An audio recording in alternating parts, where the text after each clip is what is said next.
Assalamualaikum warahmatullahi wabarakatuh. Perkenalkan, nama saya Rizky Abdul Tarwin dari kelas 12 keperawatan hewan. Sebelum saya mulai, pertama-tama kita panjatkan puji syukur kehadirat Allah Subhanahu wa taala karena atas nikmat saya bisa melaksanakan seminar online ini. Terima kasih juga kepada pembimbing saya, yaitu Bapak Dr. Hewan Warih Nugroho, yang telah membimbing saya untuk menyelesaikan laporan ini. Dan tak lupa juga saya berterima kasih kepada penguji 1 Bapak Dr. Hewan Sujoni MSc dan penguji 2 Bapak Dr. Hewan Arif Febrianto. Di sini saya akan mempresentasikan hasil presentasi praktek kerja lapangan yang saya lakukan di Desa Tanjung Bajuin. Paramedik veteriner di Desa Tanjung Bajuin, Kalimantan Selatan. Lokasi kegiatan Desa Tanjung 4B, Kecamatan Bajuin, Kabupaten Tanah Laut, Provinsi Kalimantan Selatan. Kegiatan praktek kerja lapangan dilaksanakan mulai tanggal 5 Agustus sampai tanggal 30 September 2020. Bertempat di Kecamatan Bajuin, Kabupaten Tanah Laut, Provinsi Kalimantan Selatan. Inseminator Bajuin memiliki 1 orang petugas, yakni inseminator dan juga sebagai paramedik veteriner.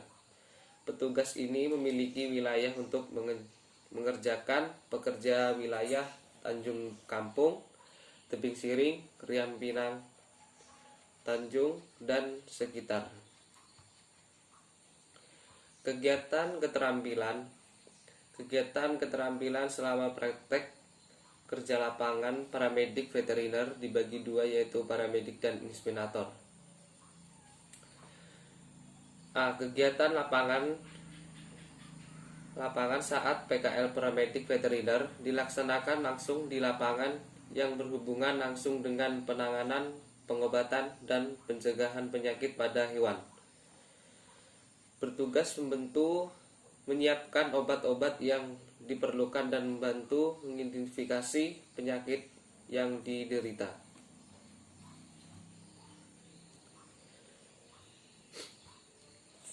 Tabel khusus yang ditemukan selama PKL yaitu pink eye.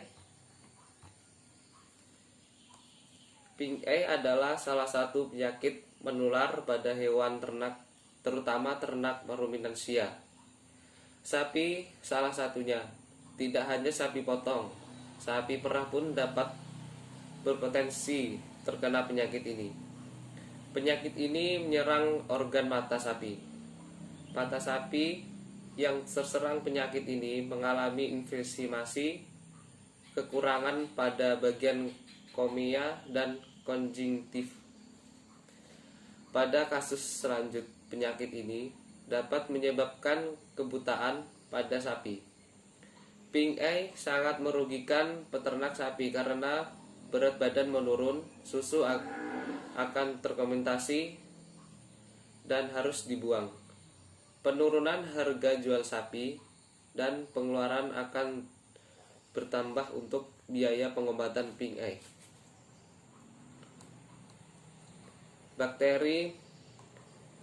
Bakteri ini biasanya terbawa oleh faktor misalnya lalat dan salah satu hewan ke bawah lain. Pengobatan yang efektif untuk penyakit ini adalah dengan memberikan obat piroksi. Tiap obat mengandung ekstraklin HCI 50 mg, lidoxin 2%. Ambil obat sebanyak 9 ml per 83 kg pada umur sapi 3 bulan. Teteskan dikit demi sedikit pada mata. Yang kedua, bovine ephemeral fever. Bovine ephemeral fever, demam tinggi, demam 3 hari, ditandai dengan ciri-ciri yang sapi demam dan tidak mau makan. Begitulah kira-kira laporan dari peternak kepada manteri hewan atau dokter hewan. Gejala klinis yang muncul adalah demam tinggi secara mendadak 40,5 sampai 41 derajat Celcius.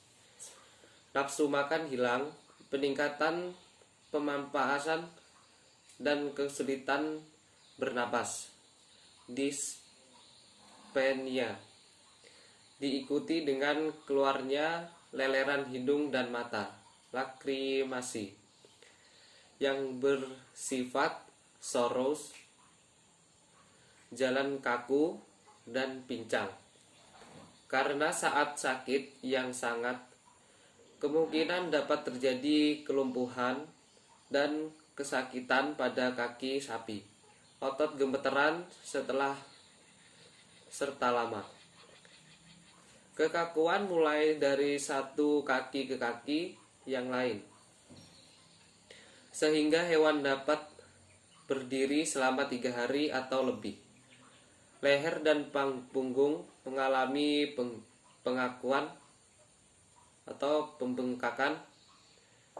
Kadang-kadang pada tahap akhir kebuntingan diikuti adanya keguguran. Sampai saat ini tidak ada pengobatan yang efektif untuk penyakit BEF. Pemberian antibiotik berspektrum luas dianjurkan untuk mencegah infeksi sekunder dan multivitamin untuk mengatasi adanya stres. Yang ketiga, diare. Diare merupakan penyakit infeksi saluran pencernaan yang disebabkan oleh protozoa, virus, bakteri, jamur, atau pakan. Bakteri yang sering menyebabkan diare adalah Escherichia coli yang masuk melalui pakan, air minum, peralatan, atau lingkungan kandang yang kurang bersih.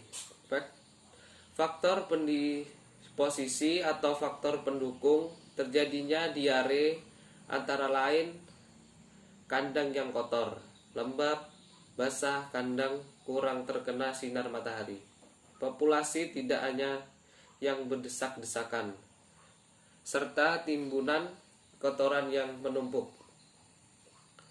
Gejala klinis yang dialami ternak diantaranya dengan kondisi kotoran yang berair atau berwarna kuning hingga bercampur darah, suhu tubuh meningkat, serta tubuh lemah karena kekurangan cairan atau juga disebut dehidrasi. Inseminasi buatan atau pemberian semen ke organ betina. Alat yang digunakan adalah werpak, sepatu kandang atau spot karet, insemination gun, gunting straw, sarung tangan plastik panjang, kandang kawin, dan tisu. Bahannya ternak sapi betina yang sedang berahi, semen cair atau semen beku dalam kemasan straw, larutan kanji, encer, atau sabun mandi lunak. Langkah melakukan inseminasi buatan pada ternak sapi. Persiapan petugas inseminator yaitu 1. Mengguntingkan kuku jari-jari tangan terutama yang sebelah kiri sampai pendek, haluskan ujungnya menggunakan kikir. Kedua, yakinkan bahwa sapi betina yang sedang birahi tersebut tidak sedang bunting dan bentuk birahi. Lihat catatan perkawinan ternak tersebut dan lihat pula tanda-tanda aksesorionya, terutama bagian vulvanya. Sapi betina yang sedang birahi vulva tampak membengkak, basah, berwarna merah, dan mengeluarkan lendir jernih. Terperemernya agar gelisah tetapi tenang ketika tubuh diusap-usap.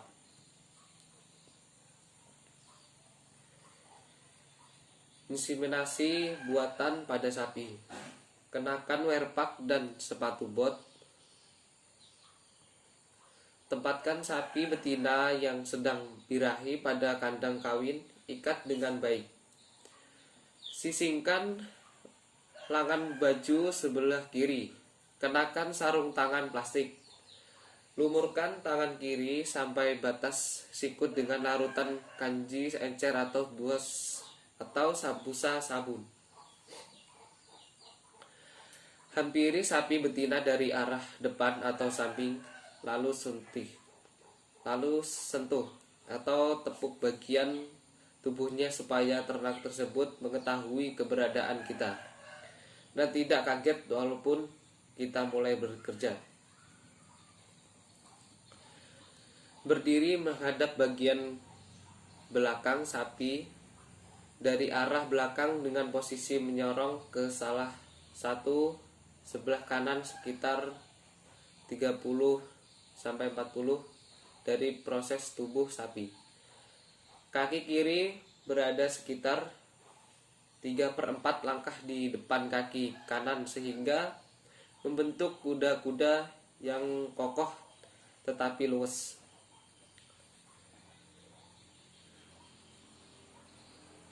Tepuk-tepuk bagian bokong sapi sedikit di bagian atas ekor, kira-kira dan kanan untuk melihat reaksi kaki belakang sapi tersebut. Pegang pangkal ekor sapi dengan tangan kanan. Bengkokkan ke arah kiri. Pertemukan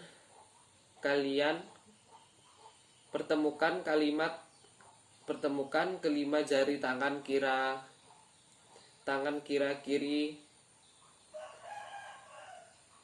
Pertemukan kelima jari tangan kiri sehingga membentuk kerucut. Kemudian masukkan ke dalam lubang anus atau rektum. Sampai menggelangkan tangan melewatinya. Apabila di dalam rongga rektum terdapat banyak kotoran, keluarkan. Setelah merasa bahwa tangan kita dapat keluar berada di ruang rektum, arahkan telapak tangan kita tersebut ke daerah rektum. Cari bagian saluran reproduksi yang berdinding tebal, yaitu cervix uteri. Tempatkan cervix uteri tersebut dalam genggaman telapak tangan kiri dengan jalan menyondongkan 4 jari telunjuk sampai kelingking ke bawah cervix uteri. Setelah cervix uteri teraba, telusuri saluran reproduksi bagian depannya. Apakah tanduk uteri kiri dan kanan sama? Bisa atau salah satu lebih besar yang lain. Apabila salah satu lebih besar dari yang lain, hewan tersebut kemungkinan sedang bunting dan jangan diinseminasi. Apabila kedua tanduk uterus sama besar, maka hewan tersebut tidak bunting dan perlu diinseminasi. Keluarkan tangan kiri dari dalam rektum. Lepaskan sarung tangan atau bersihkan tangan kiri dengan sabun. Kemudian masukkan batang penusuk ke dalam batang utama. Sisakan kira-kira panjang straw. Buka penutup kontainer nitrogen cair dan angkat satu canister. Ambil satu straw menggunakan pinset yang segera kembalikan posisi canister, kemudian tutup lagi kontainer nitrogennya. Masukkan straw ke dalam lubang dari ujung depan batang utama insemination gun sampai montok. Gunting ujung straw pada batas kira-kira setengah sentimeter dari ujung inseminatin atau gun. Tutup bungkus batang inseminasi gun dengan plastik set dan kuatkan pertautannya menggunakan cincin yang sudah tersedia inseminasi siap dilakukan. Luruskan arah inseminasi atau GAN melewati saluran serviks dengan bentuk tangan kiri memegang gerakan serviks dan tangan kanan mendorong inseminasi GAN secara hati-hati sampai ujung inseminasi GAN melewati seluruh panjang saluran serviks. Hentikan dorongan tangan kanan ketika ujung inseminasi GAN sudah keluar dari serviks uteri memasuki korpus uteri kira-kira 1-2 cm. Curahkan semen perlahan-lahan dengan jalan mendorong batang memasuk inseminasi GAN sampai habis. Curahkan semen selesai. Inseminasi GAN ditarik keluar vagina dan tangan kiri melakukan sedikit pijatan pada korpus dan serviks untuk merangsang gerakan saluran reproduksi sapi betina agar semen terdorong ke bagian dapat saluran produksi betina. Keluarkan tangan kiri dari dalam rektum, lepaskan plastik set dan straw kosong diinseminasikan, berbuang ke tempat sampah, yaitu selesai. PKB atau juga disebut dengan pemeriksaan kebuntingan. Salah satu cara pendiagnosasi kebuntingan ternak sapi adalah dengan palpasi rektal. Cara diagnosis kebuntingan ini ternyata lebih praktis dan mudah, prosedurnya juga mempunyai akurasi yang tinggi.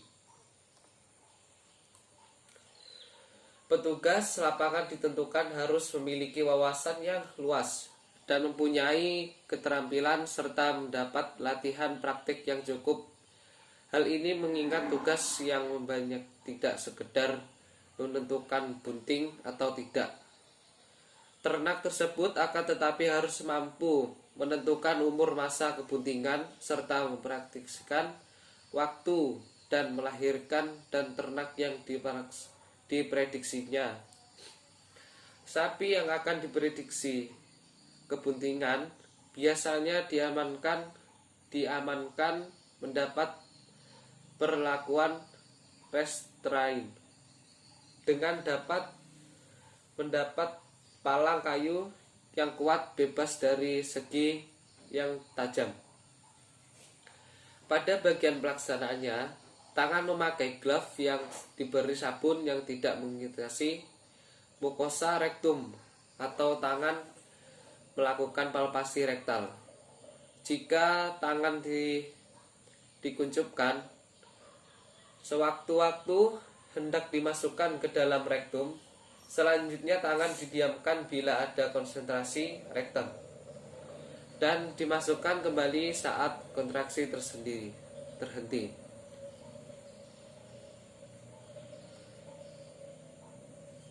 Kesimpulan dan saran yaitu dari kegiatan PKL menjadikan siswa yang menjalankan dengan tujuan menuntut ilmu dan mengalami pengalaman sebanyak-banyaknya. Siswa dapat